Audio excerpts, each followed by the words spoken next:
Hi friends, வாங்க இன்றைக்கி எங்கள் வீட்டு தோட்டத்தில் என்னென்னு பார்த்தீங்கன்னா அருமையான கத்திரிக்காய், கத்திரங்காய், தக்காளி எல்லாம் தான் அறக்க போகிறோம், கட் பண்ண போகிறோம். பாருங்கள், சூப்பராக வந்திருக்கு. வைலட் கலரில் இருக்குங்க.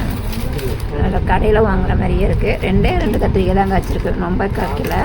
இப்போ தான் புதுசாக காய்ச்சிருக்கு. இன்னும் கொஞ்சம் நாள் ஆகும் நிறைய காய்க்கிறதுக்கு. இப்போ தான் பூ பூத்துட்ருக்கு. பாருங்கள், 2 காய் தான் இருக்குது. ஏன்னா ஒரு சாம்பாருக்கு காய் ரெடியாகிடுங்க. ஒரு தக்காளி அதுவும் பழுத்துருச்சு, செடியிலே பழுத்துருச்சு. அதையும் கட் பண்ணிக்கலாம். அடுத்தது பார்த்திங்கன்னா 4 கொத்தரங்காய், அதையும் பறிச்சிக்கலாம். வீட்டிலையே நம்ம செஞ்சு சாப்பிடும்போது நல்லா இருக்குங்க.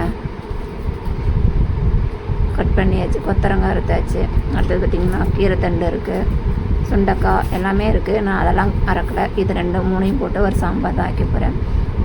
பாருங்கள், சூப்பராக கலராக அழகாக இருக்குது. தக்காளி கொத்தாக காய்ச்சிருக்குங்க, அருமையாக காய்ச்சிருக்கு. இன்னும் கொஞ்சம் நாள் ஆகும்.